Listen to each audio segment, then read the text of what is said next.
Today we're going to start our class, and the best way to start a class on astronomy is to just go outside and take a look at the night sky, see some of the objects we're going to talk about in their actual natural habitat, so to speak.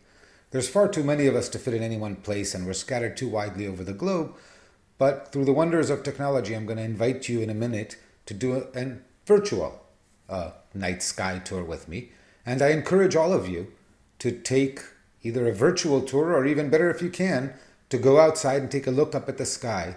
Familiarity with the night sky is not the main object of this class, but it's a very pleasant side effect, and I hope you'll enjoy it. So, without further ado, let me invite you to join me virtually in a field outside of Athens, Greece for definiteness, and we'll look up and see some of what we can see in the sky. Welcome to our observatory. We've chosen to locate ourselves in the outskirts of Athens, Greece. It is November 27th at 9 p.m. and when our software is simulating the sky, and we're looking to the south. We have a very broad field of view of a full 180 degrees, so we can see all the way from the eastern horizon to our left to the western horizon to our right. But because of the light pollution of a nearby city, we see very few stars in the sky. This might be what you can see, or it's certainly what I can see when I step outdoors. But the brightest stars in the sky are bright enough to shine against the glow, so we might see over here in the east Betelgeuse and Rigel and perhaps Capella and Aldebaran. And over here on the western horizon we'd see three very bright stars, Vega over here, Altair down there, and Deneb over here, and these make up what is normally called the summer triangle. Let's step a little farther away from the city where more stars are visible and try to get a better look. There, that's better. With software, it's much easier to turn off light pollution than it is in real life, and now we see the same view of the sky as it must have appeared before the invention of electric lights. And let's take a look and name some of the objects we see. Over here to the east, we saw the two bright stars, Betelgeuse and Rigel, which are now seen to be, part of the famous constellation of Orion the Hunter. There's his chest and his legs, his belt from which hangs his dagger, his club or bow over here, his outstretched arm. He even has a head up there, and that would be Orion the Hunter. And Aldebaran will be part of Taurus the Bull. There's his head and his body and his long outstretched horns. Looking farther to the right, we can identify some other famous groups. This W-shaped object is associated with Cassiopeia, the vain queen, and not far from her, this great square of Pegasus, and from the great square Pegasus towards Cassiopeia, these two streaming lines of stars associated to Andromeda, Cassiopeia's daughter. And up here, Vega, the bright star we saw in the western sky, is part, in fact, of Orpheo's lyre. This is the constellation Lyra. And finally, my favorite constellation, we talked about Deneb over here, and Deneb is just the tail of Cygnus the swan. There's his tail, and Sadr his heart, and a long swan neck that ends at Alberio his head, and then his pretty swept back swan wings. You can certainly see a swan. There are many other constellations, but I don't have time to show them all. Let's allow the software to do that for us. Here I've let the software designate for us the most famous of the constellations and the brightest stars that comprise the shape or the asterism of the constellation.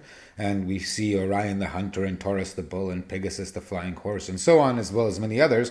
And what we recognize is that many of them have their origin in Greek mythology, at least in the Northern Hemisphere. The reason for this is, and the point I'm trying to make with this image, is that if you showed this picture without the helpful blue lines to someone who lived in Athens thousands of years ago, I don't know, the philosopher Aristotle, he would not only recognize the stars, he would name the constellations, and he'd use the same names that we use, because the pattern of the sky, as Aristotle saw it on a fall day in Athens 2,000 years ago, would be extraordinarily similar, essentially identical to what we see today, absent light pollution. There is this beautiful permanence in the sky. The stars that we see today are essentially the same as they've always been, and this is something that has made astronomy one of the oldest sciences, it's also something we can use to establish a geography of the sky, so that if I want to describe, or if an astronomer wants to describe viewing an object that lies right here, even if it's not part of the asterism of Orion, he would say the star lies in the constellation Orion. Astronomers have formalized this by, in recent memory, actually dividing the sky into 88 regions in the northern hemisphere. They're associated to ancient Greek constellations for the most part. And so now we precisely can distinguish a star that lies in the constellation Orion from a nearby star that lies in Taurus. And when we talk about stars lying in one constellation or the other, I will be referring to this treaty that divides the sky into the 88 constellations. The point that this again is trying to remind us of is that a star that is in Orion now will be in Orion a century hence. And so there's this geography that we set up, and we can identify positions in the sky. Removing for a moment all the distracting lines that the software was drawing, let's take a closer look at some of the objects we're seeing and try to pay attention again to what we're seeing. So we see large numbers of stars. We noticed that they were different colors. Some of them are more reddish or orangish or yellow, and some are blue. The colors of stars are in themselves an interesting topic. We'll talk about that. The distribution of stars is interesting. If you look, you'll see that there are less stars here or here than there are along this region of the sky, this stripe through the sky. And in fact, if we look closely, we'll see that even in between the stars, the sky here is brighter than elsewhere. This is, of course, the famous stripe of the Milky Way. We'll want to take a close look at that. Here's what part of the Milky Way looks when you take a slightly long exposure photograph.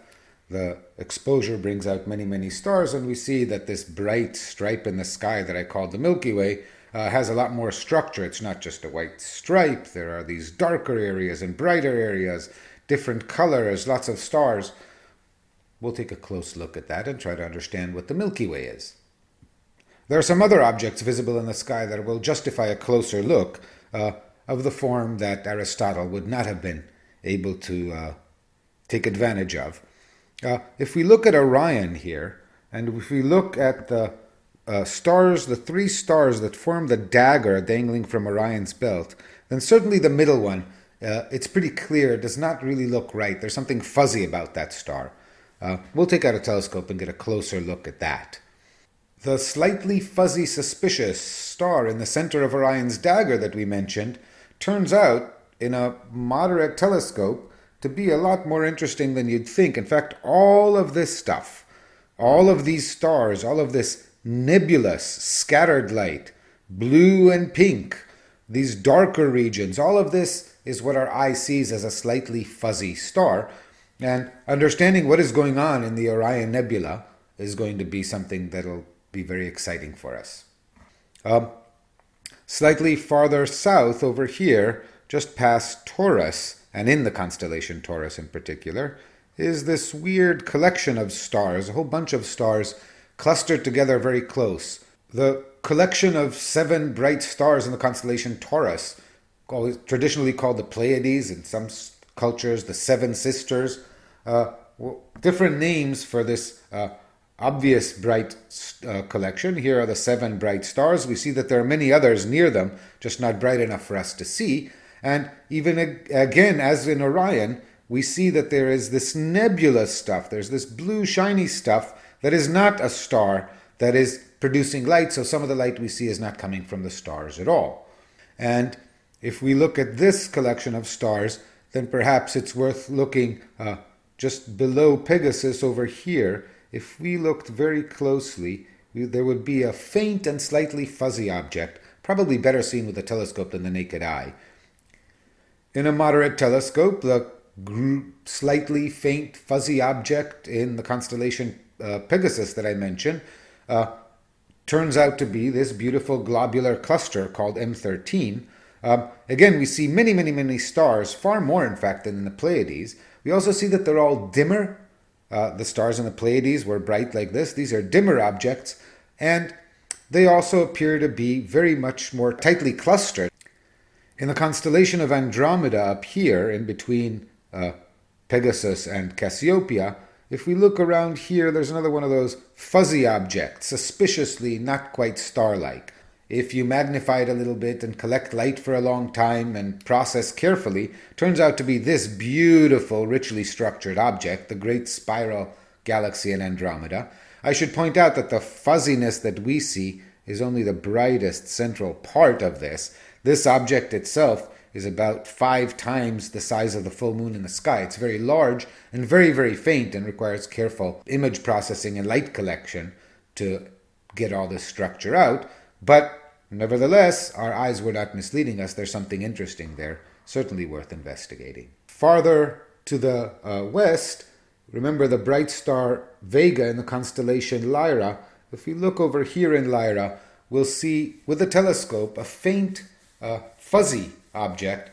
The slightly fuzzy object in the constellation Lyra that we saw with a moderate telescope turns out to be this beautiful ring-shaped nebulous light. Lots of fun colors in this, and understanding what this ring structure is will be a lot of fun for us as we go along. And finally, we'll take a close look at this moderately bright star Albireo, the head of Cygnus the Swan. When you look at it more closely, it turns out to be not one but 2 stars of differing brightnesses. There's a bright and a dimmer star, and of completely different colors. One of these is orange. The other is described by various people as being either purple or blue or green. But certainly these 2 stars are very obviously different colors. Understanding why stars come in different colors, what these 2 have to do with each other, will be another topic we'll spend some time on. Hope you enjoyed the little preview of all the things that we can see that poor Aristotle could not, because he did not have telescopes. Let's go back to what it is that Aristotle did see. I've made a big deal of the fact that the sky is unchanging, but in a sense I was cheating. All the time we've been talking, it's still 9 p.m. in our simulation. I'm not going to let time move at a somewhat accelerated pace, and then we will see that the sky is not in fact unchanging. Things move. Orion is clearly moving from low in the eastern horizon to high in the south, and eventually will set in the west. But things maintain their shape. The motion is not random. The motion is rigid. Of course, pretty soon the sun will rise, and we might as well stop observing. So let's collect ourselves after a good hot cup of strong Greek coffee and summarize what it is we've learned. Back from our night under the stars, hopefully all energized and excited to understand all the things that we've looked at, let's see what it is that I was trying to make clear from these observations. We saw that we see many, many stars. We could see as many as 3,000 at a time on a clear night. And we saw that we named the groupings by ancient Greek names because the pattern that we see in the sky is unchanging. We also watched the sky move, but we noticed that the motion was a rigid motion. Betelgeuse and Rigel remain in the same relative position. They're both in Orion in the same relative position throughout the motion of the sky, and in fact have been in that position since humans started observing them. So we can set up a geography of the sky. We can declare some part of the sky to be Orion and another part of the sky to be Cygnus, and this is a meaningful thing despite or throughout the motion of the sky. That said, the sky moves, everything rises in the east and sets in the west, so what you see in the sky at any given time is not a constant time, and our job for the rest of this week is going to be to understand and mathematically describe, at some level of precision, this motion and this permanence, and how we can predict what it is that we will see looking up from Athens at 9 p.m. in what direction in the sky.